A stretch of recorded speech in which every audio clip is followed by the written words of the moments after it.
Hi, I'm Nidhi Najib, and welcome to another episode of Sustainability Shorts. In this episode, we're going to be shedding light on carbon markets, the issues and the challenges, as well as the opportunities that are arising.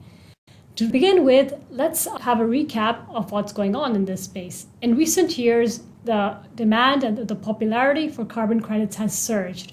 In 2024 alone, the value of carbon credits issued were approximately $251 billion, representing nearly a 300% year-on-year growth. In the same year, 93 million credits were issued from forestation projects, REDD++, as well as renewable energy projects, with the bulk of the demand coming from global energy giants led Shell. However, in recent years, issues surrounding carbon credits have emerged, such as transparency, credibility, which is undermining trust. In addition, in 2025, we're seeing a rising ESG backlash, which is causing a retreat from investment, as well as precipitating a slowdown in access to climate finance, which is crucial for adaptation and mitigation projects in this space. Critics have highlighted overcrediting in RED++ and limited additionality in renewable energy projects. Moreover, the ICVCM has highlighted that 1/3 of the carbon credits have failed additionality tests. Now, that highlights serious quality concerns. Now, if we focus on Pakistan, geographically speaking, a country which faces numerous climate threats and is vulnerable to climate issues, Pakistan is projected to face a climate investment gap of nearly 30 to 40 billion US dollars by 2030. While opportunities exist across areas such as cook stoves, regenerative agriculture, cook stoves, biochar, carbon projects remain low on the national agenda amid global trust deficits. Now, to shed more light on this matter and also talk about the challenges and the issues in this space, I warmly welcome Oneza. She is a seasoned sustainability expert who's based in Berlin. She works at the nexus of carbon markets, climate finance, and refine. Oneza, could you please give a brief introduction of yourself and also highlight the critical work that you are doing in the carbon market space? Hi, thank you so much, Nida. It's so lovely to meet you and the team, and it's great to be here. So initially, I would say that I started my journey with supply chain auditing for ISO 14001. It's an environmental management systems. And it's basically, I got a chance to audit industries across from pharma all the way to agrochemicals. And this somehow gave me a very clear view of just how dependent businesses are on raw materials and how much of the economy in general, like globally, still leans on relentlessly extraction from nature. During this time, most of my work was based with International Lender Finance Project, where I led ESG due diligence for financing and merger acquisitions. And this is where I saw a stark contrast between what's happening globally and what's happening in Pakistan. So at one hand, you would have the international lenders apply strict IFC and World Bank standards and the generic principles of responsible investment. While if you look at the local regulations, they were often very minimal, basic. And I saw this that, the gap is very wide and we need somehow to bridge this gap between the global standards and the realities. And this became a big part of my work. And over time, I realized that compliance, due diligence, ESG targets, I mean, there you can decorate it with any type of word that you want, but ultimately, everything comes back to the truth that everything depends on nature. And that's what pushed me now to pursue my master's in landscape ecology and nature conservation economics in Germany. And today I focus on the intersection of decarbonization and ESG with a particular focus of mobilizing finance to make it happen. And that's where carbon markets come in. And they have a purview of circular economy, which I'm very excited about to explore further. And at the moment, I deal with project origination in areas like AFOLU, biochar, and regenerative agriculture.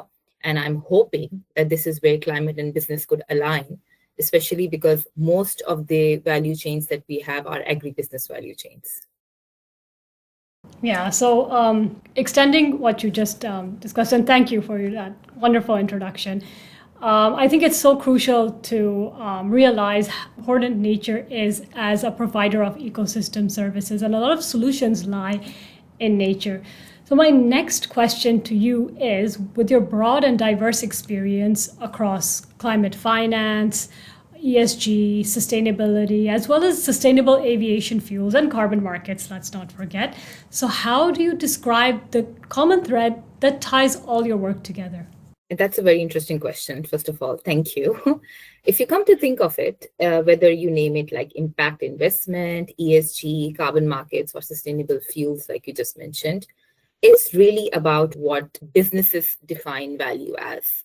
So it's not just the financial return, but also environmental and social outcomes that we can measure, account for, and integrate in decision making. And I think at one point, it's literally like asking, why is nature important?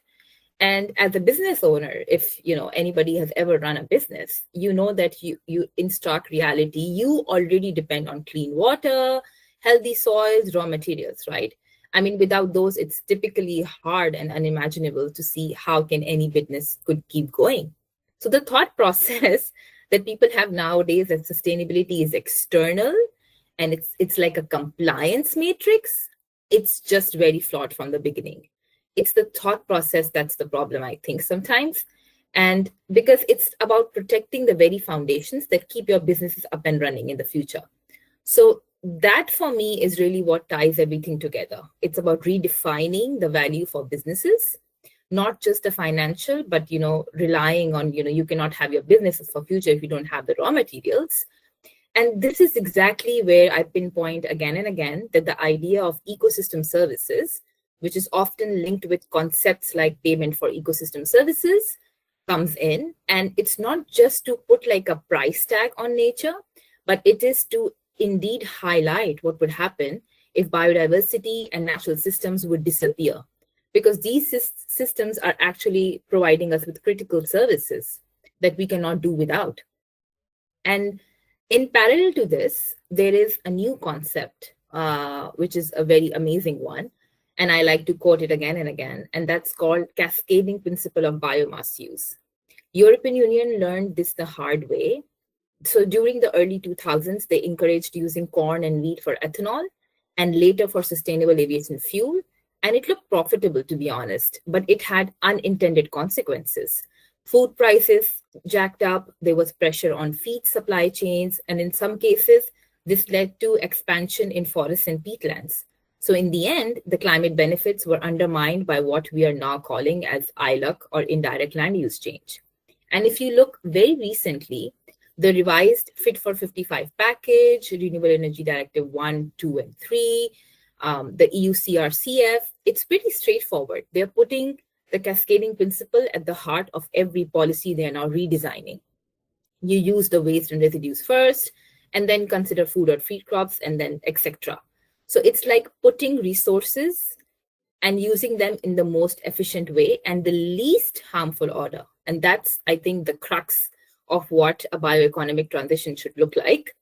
And I'm very happy to see such transition also happening in Pakistan with the latest or the very first sustainable aviation fuel facility in Sheikhupura that's backed by Asian Development Bank and IFC.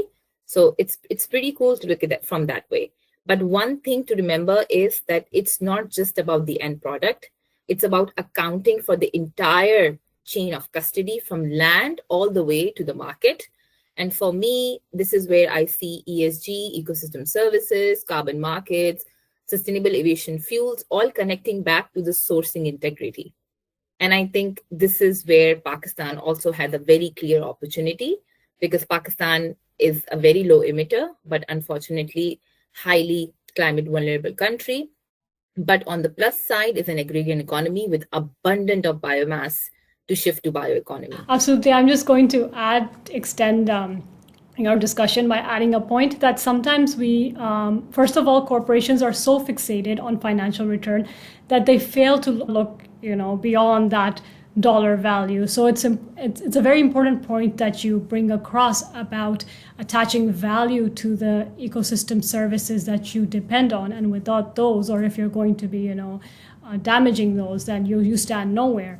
And also, when on the quest for sustainable, the best or the most sustainable solution, we need to look at the entire value chain, or the humans that also depend on that resource for their livelihoods.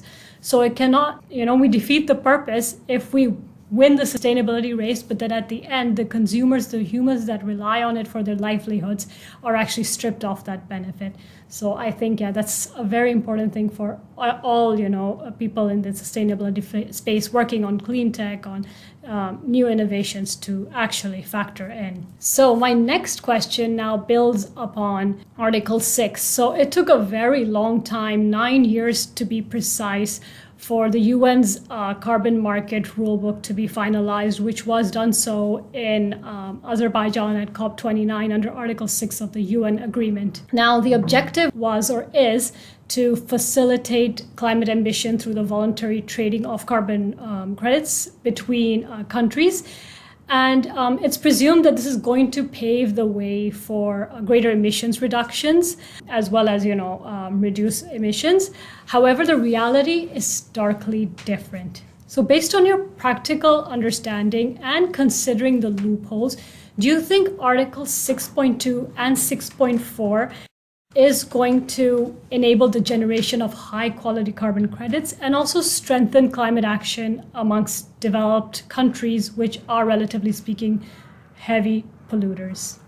That's an interesting question. And yeah, it's a big question as well. I would say that for any country, Article 6.2 is a game changer because it's not just another piece of the UN text. It's a very clear climate ambition that is backed by a very clear mechanism that is now turning things into a practical cooperation. And the best part is that it's between just two countries. So the whole carbon infrastructure that's usually very complex that we are seeing building in Article 6.4, Article 6.2 in comparison is rather more transparent, internationally recognized, and easy to integrate. And we have already seen that it's up and running, it's already happening. We see Thailand was one of the very first countries to move with Switzerland for their electric bus program in Bangkok. And that's a great success. So you already have a blueprint to follow. For a country like Pakistan, I think there is a need to understand that this mechanism is kind of not optional, it's kind of essential. And the reason I'm saying this is perhaps because most of the NDCs that we have are conditional. I think it's around 35%. And that's conditional on international support. And this support is not just in terms of finance, but in terms of technology transfer as well. So while we see, other mechanisms would still take years to mature, 6.2 is, like I said, again, very direct, and that can help Pakistan unlock support by generating ITMOs, and, it could be a very good revenue stream. And here is basically a real opportunity because when you look at what the Click Foundation does, or, the bilateral agreements are, most of them, as of today, are based on high impact projects because governments also have their own targets and they want to fulfill their own crediting needs. So for example, if I revert back to the example of Click Foundation, they are not interested in forestry credits. They are only interested in urban projects, which is a game changer for a country like Pakistan that is, infrastructurally not developed yet. So we can have urban transport projects, wastewater methane recovery, renewable energy, grid upgrades, etc. And I think these are the type of projects which World Bank and UNDP have already highlighted as win-wins for climate and development. So it's a good one. And another thing that I think people miss out, they just look at like crediting in terms of when they were talking always about Article 6.2 or any for that matter. One important thing to envision is that if Pakistan puts in a well-structured Article 6.2 framework, it will strengthen the country's credibility in the global climate scenario. And this is very important because, like you said, that transparency, accountability, it's actually crashing the market. This is where Pakistan can improve its image. And, it is very likely that this will happen one way or another because we're seeing that Singapore and Sweden, they have already put down their own frameworks for ITMO imports for their country. And even now, if you've seen very recently that EU is now signaling demand for high quality credits, international credits under its CRCF framework, this is now a very good time for Pakistan to draw more foreign investment, and not just any investment, long-term investment in clean technology and green infrastructure. So I really think that if Pakistan, switches the gear, this would be a very virtuous cycle. So thank you for that. And actually, that wonderfully answers how Pakistan can unlock the benefits of Article 6.2, and the fact that countries have already done so, then that, as you said, provides a blue map for Pakistan, not only where the technological gaps exist, as well as the structural gaps exist. I mean, this can overall strengthen the ecosystem, as well as ensure credibility and transparency, which is very essential for the buyer's side. So moving forward, my next question to you is that whoever works in the sustainability space is very familiar that organizations, they must establish a baseline for emissions reductions. And if we translate this or extend this discussion to the carbon project space, establishing a baseline is crucial for a valid claim of emissions reduction. So based on your experience for working with a SaaS-based US platform for measuring carbon intensity, how do you think AI can help in more accurately measuring the baselines? This is a very controversial question, I'd say, especially now because AI is in the spotlight for privacy and ethical issues. But AI is definitely changing the game. There is no denying about it. We have seen that it can process satellite data, detect land use changes, model, and yes, it can model baselines much faster. And, it would kind of make claims more credible. But then again, we need to see, in terms of ethical and privacy, how all of this is also mapping into it. And, at the moment, I'd say that the industry around AI is still evolving. There is still a long way to go. But yes, the fact that it can add robustness, remove human errors is kind of enlightening in that sense. But at the same time, there is a flip side, and a very big flip side, and it's that AI itself has a very big footprint. So if you look at it, that the infrastructure for AI often uses SF6, which is I would say, a very potent super pollutant. It has a greenhouse gas warming potential of around 23 to 24,000. So, and at the moment, if you think of it, there is no technology that can sequester or remove SF6 from the air once it leaks, right? So I think, and the data centers worldwide are running on this infrastructure, and they're using water to cool the systems. They need land to build upon. So my question is, generically, what's the hidden cost of AI for climate? If the system leaks gases we cannot fix. So yes, I'd say that AI helps us measure better, but we also need to ask, are we solving one problem by creating another? And then the answer, I would say, lies in responsible design. We can align AI with strong standards like SBTi or ICDCM, and make sure that targeting scope 3 emissions is not just the low-hanging fruit, but it's kind of like realized in the grand scheme of things of what we are doing. Like we have seen since, I would say, the evolution of time, the technology does make things better. Having a video call today is exactly, I think, how people have thought about AI a long time back. And it's like the same cycle. You fail, you pilot, you adjust, and then you see.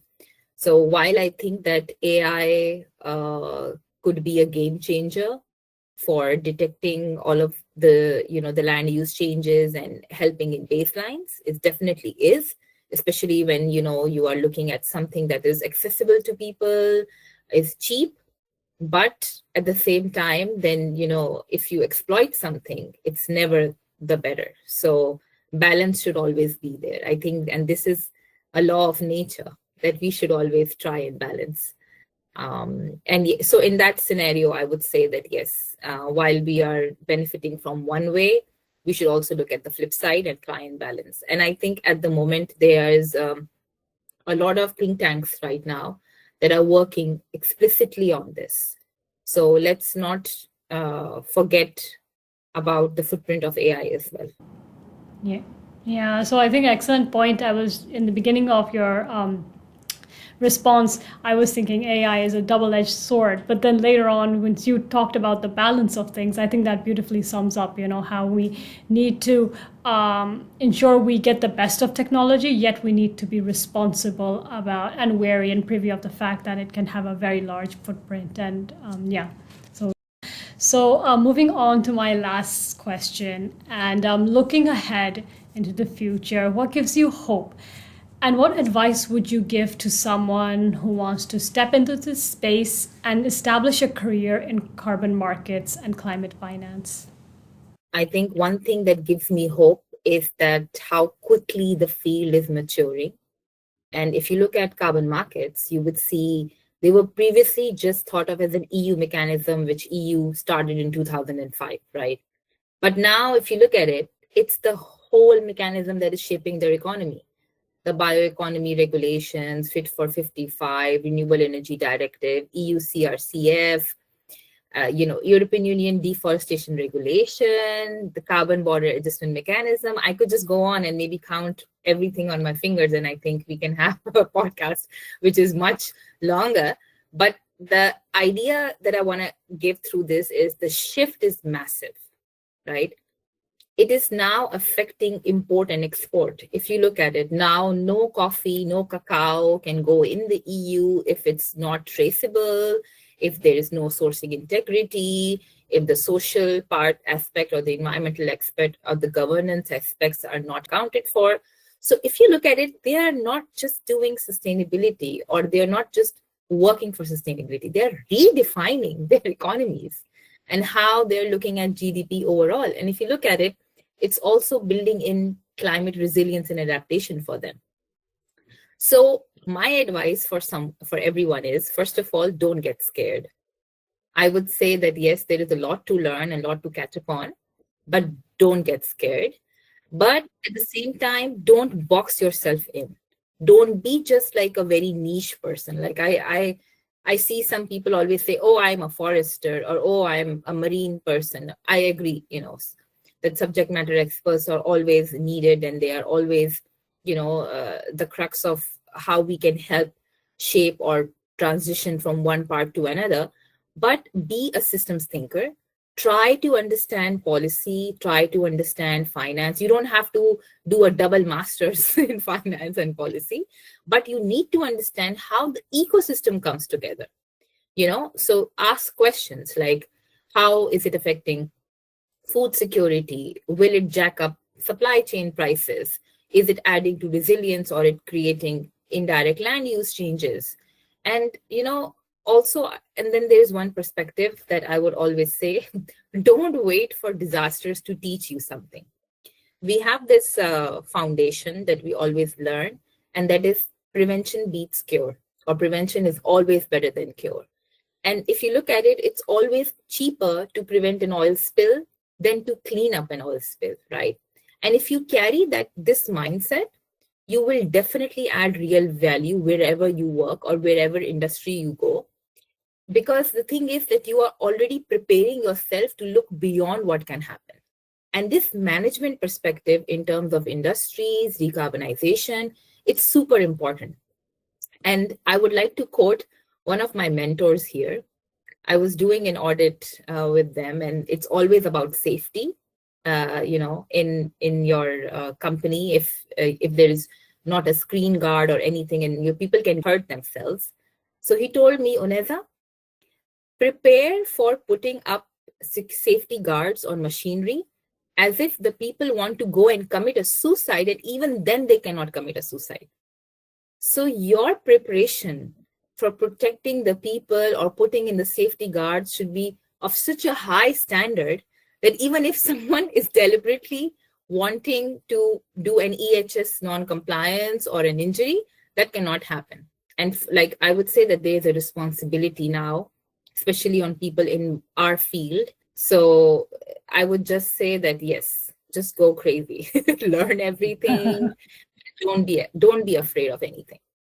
Okay, so sum it up. Be a systems thinker, be fluid, don't box yourself in. You don't have to wear a certain hat to show yourself off to the world. I am a mining expert, I'm a marine expert, and this and that. Yes, it's evolving, it's rapidly changing, and if you need to stay ahead of the curve and be proactive rather than reactive, don't wait for that disaster to knock on your door. Thank you, Oneza. And thank you all for listening today. And stay tuned for our next episode. We are going to be discussing the mining sector, and we have a wonderful guest lined up for you from the legal space. Thank you all, and goodbye.